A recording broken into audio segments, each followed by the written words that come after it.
अरे भिखारी, तेरी औकात है 500 करोड़ लाने की? अगर कोई 500 करोड़ रुपए वापस ले आया तो मैं उसे 10 करोड़ रुपए इनाम दूंगा। नील बोलता कम था। लोग समझते थे वह डरपोक है या मंदबुद्धि। सच्चाई यह थी कि वह सुनता बहुत था। बातें, आवाजें मशीनों की। जब लोग बोलते थे वह शब्द पकड़ता था। जब मशीनें चलती थीं वह पैटर्न पकड़ता था। ठीक उसके सामने शहर का सबसे बड़ा निजी बैंक खड़ा था। शीशे की ऊंची इमारत। हर सुबह काली गाड़ियों से सूट पहने लोग उतरते, मोबाइल पर चिल्लाते हुए अंदर जाते।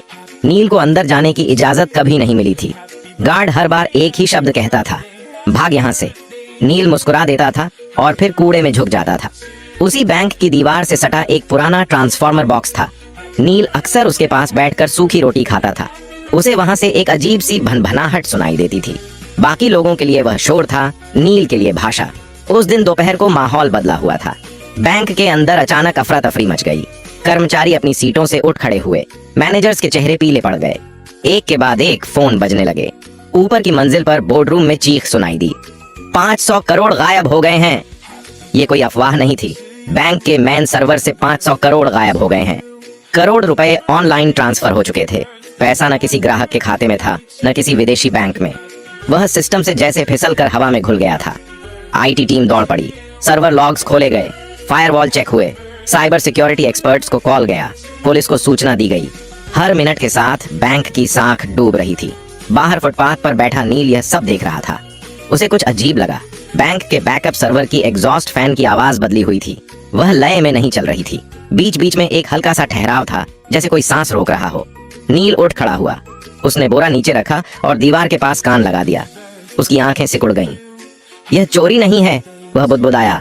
यह रूट रीडायरेक्शन है। नील को याद आया अपनी माँ का चेहरा। माँ जो कभी इसी बैंक में क्लीनर थी, एक रात एक्सीडेंट में चली गई। उसके बाद नील सड़क पर आ गया। माँ के पास एक पुराना कीपैड फोन था और उसमें कुछ नोट्स, नंबर नहीं, पैटर्न। नील ने जेब से वह मुड़ा तोड़ा कागज निकाला जिस पर उसने खुद से बनाए निशान लिख रखे थे। वह रोज मशीनों को देखकर नई चीजें समझता और निशान बनाता था। बैंक के अंदर घबराहट बढ़ रही थी। बाहर एक कूड़ा बिनने वाला लड़का खड़ा था, जिसकी नजरें शीशे के पार सर्वर रूम की दीवारों के आर पार देख रही थीं। नील ने गहरी सांस ली। अगर अब नहीं बताया, उसने खुद से कहा, तो पैसा हमेशा के लिए चला जाएगा। उसने बोरा उठाया और बैंक के मुख्य गेट की तरफ बढ़ गया। गार्ड ने उसे देखते ही डंडा उठाया। कहा था ना, यहाँ मत आना। नील रुका नहीं। उसने पहली बार सीधा आंखों में देखकर कहा, साहब, जो पैसा गया है वो अभी भी इसी बैंक में है। गार्ड हंसा, लेकिन अंदर कहीं ऊपर एक अलार्म और तेज हो गया। और यहीं से कहानी शुरू होती है। गार्ड की हंसी अभी पूरी भी नहीं हुई थी कि बैंक के अंदर से एक महिला बाहर आई। नीले रंग की साड़ी, गले में आईडी कार्ड और चेहरे पर साफ घबराहट। वह बैंक की senior operations manager Radhika Mehta थी। पिछले 20 मिनट से वह लगातार आईटी टीम और हेड ऑफिस के बीच फंसी हुई थी। उसकी नजर नील पर पड़ी। क्या कहा तुमने?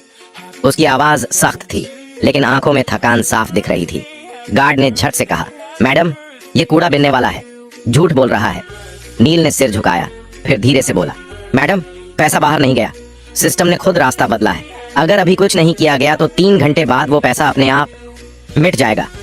ये सुनते ही राधिका का दिल धक से रह गया। तुम्हें कैसे पता? उसने बिना सोचे पूछ लिया। नील ने बैंक की दीवार की तरफ इशारा किया। आपके बैकअप सर्वर का फैन 30 सेकंड में एक बार रुक रहा है। ऐसा तब होता है जब लोड जानबूझकर घुमाया जाता है। यह चोरी नहीं है, यह ट्रैप है। वह बोलते समय न घबरा रहा था न तेज, जैसे यह सब उसके लिए नया नहीं था। राधिका ने एक पल सोचा। अंदर आईटी हेड चिल्ला रहा था कि डेटा फ्लो समझ नहीं आ रहा। पुलिस रास्ते में थी। मीडिया को भनक लगने ही वाली थी। उसने गार्ड को देखा। इसे अंदर आने दो। गार्ड चौंक गया। मैडम, यह, मैंने कहा, अंदर आने दो। नील पहली बार बैंक के अंदर गया। एयर कंडीशन की ठंडी हवा से वह सिहर गया। फर्श इतना चमकदार था कि उसमें अपना गंदा चेहरा देखकर उसे झिझक हुई। लोग उसे घूर रहे थे। कोई फुसफुसाया, ये बच्चा क्या करेगा? नील को इससे फर्क नहीं पड़ा। राधिका उसे सीधे आईटी फ्लोर पर ले गई। वहां 5 लोग 5 लैपटॉप और बड़ी स्क्रीन के सामने खड़े थे। स्क्रीन पर लाल रंग की लाइनें और नंबर भाग रहे थे। आईटी हेड ने गुस्से में कहा, मैडम, अभी समय नहीं है, ये मजाक नहीं है। नील ने स्क्रीन की तरफ देखा और तुरंत बोला, आप लोग गलत लॉक देख रहे हैं, असली रास्ता छुपाया गया है। कमरे में सन्नाटा छा गया। ये बच्चा हमें सिखाएगा, किसी ने तंज कसा। नील पास गया। उसने स्क्रीन के कोने में दिख रहे एक छोटे से टाइम स्टैम्प की तरफ इशारा किया। ये देखिए, हर बार ट्रांजैक्शन से 1 सेकंड पहले टाइम पीछे जा रहा है। ये मैनुअल नहीं हो सकता। आईटी हेड ने झुक कर देखा। उसका चेहरा बदल गया। ये तो असंभव है। नील ने पहली बार सिर उठाकर सबको देखा। असंभव नहीं है सर, जिसने यह किया है उसने पैसा चुराया नहीं, उसने बैंक को खुद से लड़ने पर मजबूर कर दिया है। राधिका की आवाज कांप गई। तो पैसा वापस आ सकता है? नील ने हल्की सांस ली। आ सकता है, लेकिन अगर देर हुई तो नहीं। घड़ी की टिक टिक तेज लगने लगी और उसी पल नील ने कहा, मुझे एक कंप्यूटर चाहिए, इंटरनेट नहीं, सिर्फ लोकल एक्सेस। कमरे में कोई बोला नहीं। पहली बार बैंक के सबसे बड़े संकट में सबकी नजरें एक कूड़ा बिनने वाले लड़के पर टिकी थीं और नील जानता था अब पीछे हटने का कोई रास्ता नहीं है। कमरे में एक अजीब सा सन्नाटा था। एयर कंडीशनर की ठंडी हवा चल रही थी, लेकिन किसी को ठंड महसूस नहीं हो रही थी। सबकी नजरें नील पर थीं। वह कुर्सी पर बैठा नहीं था, वह खड़ा था, जैसे बैठना उसके लिए फालतू की चीज हो। आईटी हेड ने हिचकिचाते हुए एक सिस्टम उसकी तरफ घुमा दिया। ये लोकल मशीन है, नेटवर्क से कटी हुई। अगर कुछ गलत हुआ तो भी फर्क नहीं पड़ेगा, नील ने बीच में कहा। जो नुकसान होना था वो हो चुका है। उसने कीबोर्ड को ऐसे छुआ जैसे कोई पुराना दोस्त हो। उंगलियां गंदी थीं, लेकिन चलने में झिझक नहीं थी। स्क्रीन पर एक काली विंडो खुली। राधिका ने घड़ी देखी। नील, हमारे पास ज्यादा समय नहीं है। नील ने सिर हिलाया। मुझे पता है। उसने टाइप करना शुरू किया। कोई तेजी नहीं, कोई दिखावा नहीं, हर कमांड सोचकर, जैसे वह पहले ही यह सब कर चुका हो। आईटी टीम स्क्रीन पर उभरते टेक्स्ट को पढ़ने की कोशिश कर रही थी, लेकिन वह उनकी समझ से बाहर था। एक इंजीनियर ने धीरे से कहा, यह तो सिस्टम के अंदर का रास्ता है, ये एक्सेस हमारे पास भी नहीं है। नील बोला नहीं। उसने अगली लाइन डाली। अचानक स्क्रीन पर एक मैप खुला। यह किसी बैंक अकाउंट का नहीं था, यह डेटा के बहाव का नक्शा था। तीर, घुमाव, बंद रास्ते। नील ने एक जगह उंगली रखी। यहीं फंसा है पैसा, लेकिन यहाँ तो कोई अकाउंट ही नहीं है, आईटी हेड ने कहा। नील ने उसकी तरफ देखा। क्योंकि यह अकाउंट नहीं है, यह एक खाली कमरा है, सिस्टम ने खुद बनाया है। राधिका की आंखें फैल गईं। सिस्टम ने? हाँ, नील बोला। जब किसी को सिस्टम के दिल तक पहुंचने की कोशिश करते पकड़ लिया जाता है तो पुराना कोर एक फर्जी रास्ता बना देता है। पैसा उसमें चला जाता है। बाहर से लगता है चोरी हो गई, लेकिन असल में सिस्टम खुद उसे छुपा लेता है। कमरे में किसी ने सांस तक नहीं ली। आईटी हेड ने धीमी आवाज में कहा, लेकिन ऐसा फीचर तो कहीं डॉक्यूमेंटेड नहीं है। नील ने हल्की मुस्कान दी। क्योंकि यह फीचर नहीं है, यह डर है मशीन का। उसने अगला कमांड डाला। स्क्रीन पर लाल चेतावनी चमकी। वार्निंग, डेटा कोलैप्स इन 17 मिनट्स। राधिका के हाथ कांप गए। इसका मतलब? नील ने कहा, अगर यह कमरा ढह गया तो पैसा किसी का नहीं रहेगा, न चोर का न बैंक का। आईटी टीम में खलबली मच गई। तो जल्दी करो, कोई बोला। नील ने पहली बार गुस्से से सिर उठाया। जल्दी नहीं, सही। उसने अपनी आंखें बंद की कुछ सेकंड के लिए, जैसे दिमाग में कुछ जोड़ रहा हो। उसे याद आया वह पुराना मोबाइल, माँ की आवाज, नंबरों के बीच का पैटर्न। चीजें सीधे नहीं चलती, वे घूम कर आती हैं। नील ने टाइप किया। स्क्रीन पर एक नया दरवाजा खुला। आईटी हेड फुसफुसाया, यह तो रिवर्स ट्रैक है। नील बोला, हाँ, अब पैसा वापस उसी रास्ते से चलेगा जिससे डर आया था। राधिका ने घड़ी देखी। 13 मिनट बाकी थे। नील की उंगलियां फिर चलने लगीं और बाहर बैंक के गेट पर मीडिया की पहली वैन आकर रुक चुकी थी। बाहर कांच के दरवाजों के पार कैमरे चमकने लगे थे। मीडिया को बस एक इशारे का इंतजार था। अंदर आईटी फ्लोर पर तनाव इतना गाढ़ा था कि जैसे हवा भी भारी हो गई हो। राधिका ने धीमी आवाज में कहा, अगर यह गलत दिशा में गया तो सिस्टम हमेशा के लिए लॉक हो सकता है। नील ने स्क्रीन से नजर हटाए बिना जवाब दिया, वह पहले ही लॉक है मैडम, बस फर्क इतना है कि अभी चुप है। उसने एक ग्राफ खोला। नीली और लाल लाइनें एक दूसरे के पीछे दौड़ रही थीं। बीच बीच में एक जगह ऐसी थी जहां लाइनें टूट रही थीं। यहीं से पैसा बाहर दिखाया गया है, नील बोला, लेकिन असल में यहीं से वह वापस लाया जा सकता है। आईटी हेड ने कुर्सी खींचकर पास बैठते हुए कहा, तुम यह सब कैसे जानते हो? नील ने पहली बार सच बोला, मैं मशीनों के पास बड़ा हुआ हूँ। जब माँ जिंदा थीं, वह रात की शिफ्ट में यहीं सफाई करती थीं। मैं बाहर बैठा रहता था। सर्वर रूम की आवाजें मुझे बातें जैसी लगती थीं। कोई कुछ नहीं बोला। नील ने अगला कमांड डाला। स्क्रीन पर एक नया संदेश उभरा, ऑथोराइजेशन रिक्वायर्ड। राधिका ने राहत की सांस ली। ठीक है, यह सामान्य है, हमारे पास मल्टी लेवल ऑथराइजेशन है। नील ने सिर हिलाया। नहीं मैडम, यह सामान्य नहीं है। क्यों? क्योंकि यह ऑथराइजेशन सिस्टम से नहीं आया, यह उस खाली कमरे से आया है जहां पैसा छुपा है। आईटी हेड का चेहरा सख्त हो गया। मतलब सिस्टम खुद तय कर रहा है कि किस पर भरोसा करे? नील ने धीरे से कहा, हाँ, और उसे आप पर भरोसा नहीं है। कमरे में एक अजीब चुप्पी छा गई। राधिका ने गहरी सांस ली। तो अब क्या होगा? नील ने अपनी जेब से वह मुड़ा तुड़ा कागज निकाला। उस पर टेढ़े मेढ़े निशान बने थे। अब हमें सिस्टम को याद दिलाना होगा कि यह किसके लिए बना था। उसने एक कोड डाला। यह कोई पासवर्ड नहीं था, यह समय, राशि और क्रम का मेल था। वही क्रम जिसमें बैंक हर दिन छोटे खातों को प्राथमिकता देता था।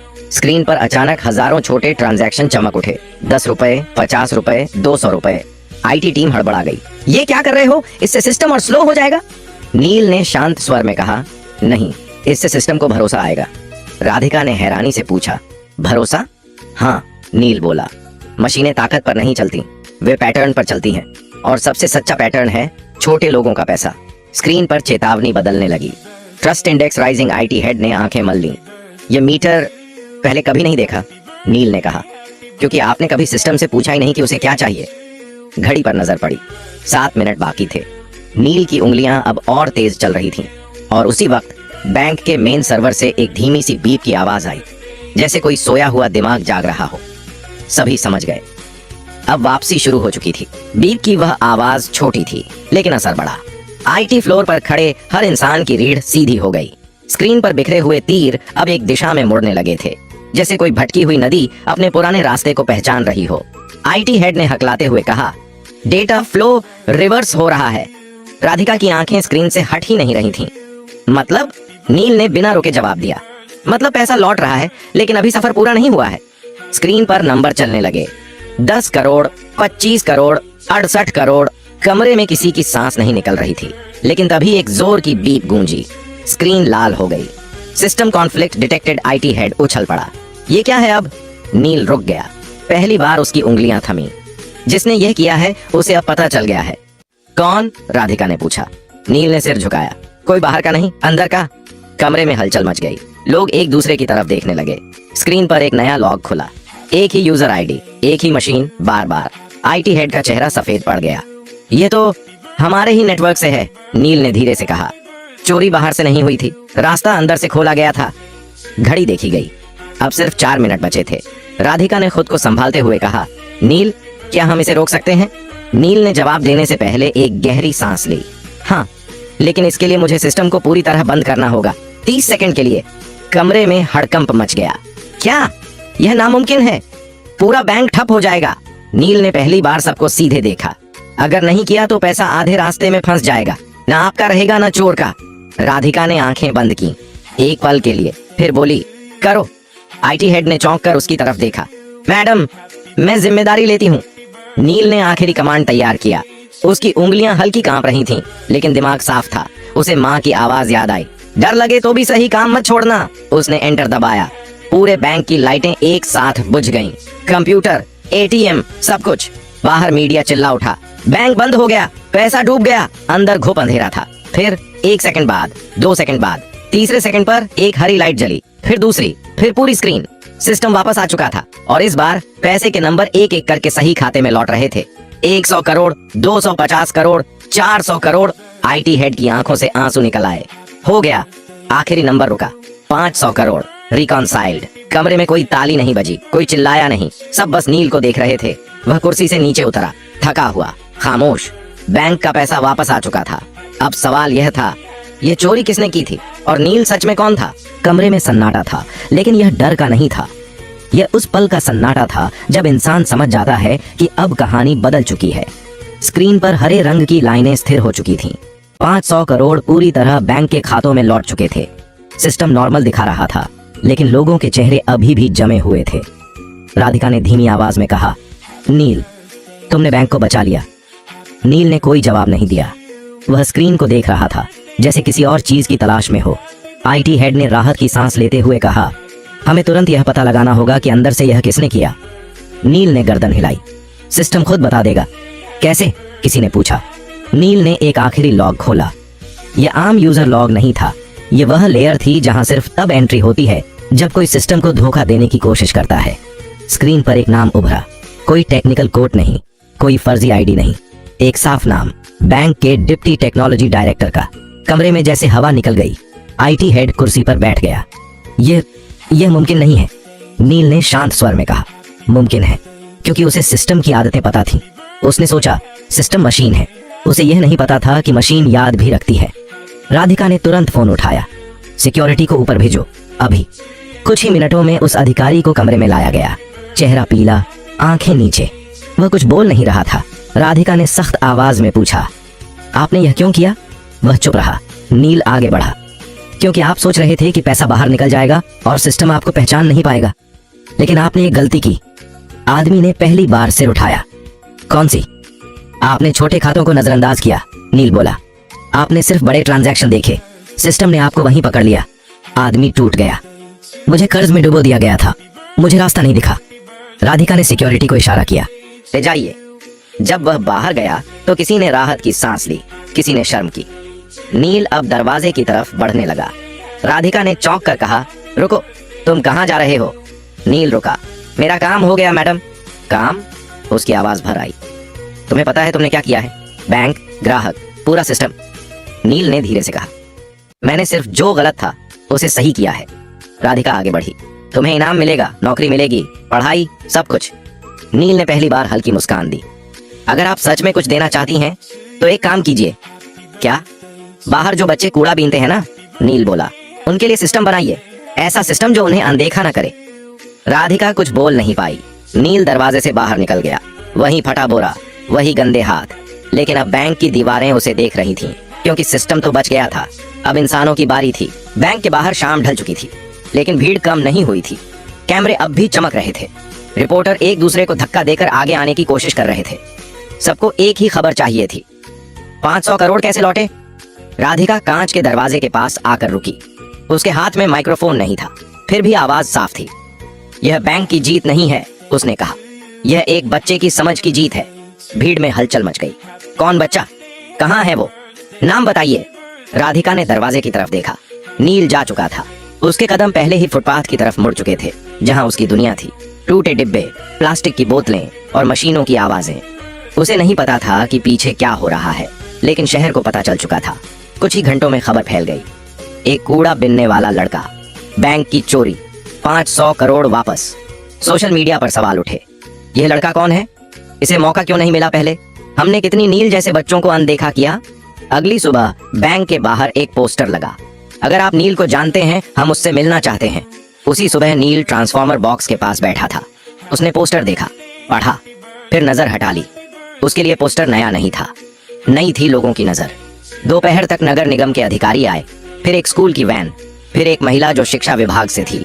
सब एक ही बात कह रहे थे, तुम्हें पढ़ना चाहिए, तुम्हें यहाँ से निकलना चाहिए। नील ने पहली बार सवाल पूछा, क्या पढ़ाई के बाद भी कोई मुझे सुनेगा? कोई जवाब नहीं दे पाया। शाम को राधिका खुद आई, बिना साड़ी, बिना पद के, सिर्फ एक इंसान की तरह। उसने नील के पास बैठकर वहीं सूखी रोटी तोड़ी। मैं तुम्हारे लिए कोई योजना नहीं लाई, उसने कहा, मैं बस ये पूछने आई हूँ, तुम क्या चाहते हो? नील ने सोचा, फिर बोला, मैं चाहता हूँ कि सिस्टम पहले पूछे, बाद में जज करे। राधिका ने सिर हिलाया। यहीं से एक बदलाव शुरू हुआ। बैंक ने एक छोटा सा प्रोग्राम शुरू किया। नाम नहीं था बड़ा, लेकिन असर बड़ा था। सड़क पर रहने वाले बच्चों को मशीनों के पास बैठने दिया गया। उन्हें हटाया नहीं गया, उन्हें सुना गया। नील वहां रोज आता था, अब बोरे के साथ नहीं, एक कॉपी के साथ। शहर ने पहली बार उसका नाम ठीक से बोला, नील। और यही नाम अब सिस्टम में दर्ज हो चुका था। अनदेखा नहीं, बल्कि जरूरी। अगर आपको यह कहानी पसंद आई हो तो लाइक जरूर करें। ऐसी ही कहानियों के लिए सब्सक्राइब करें और इसे अपने दोस्तों के साथ शेयर करें। कमेंट बॉक्स में जरूर लिखिए कि आप किस शहर या गांव से देख रहे हैं।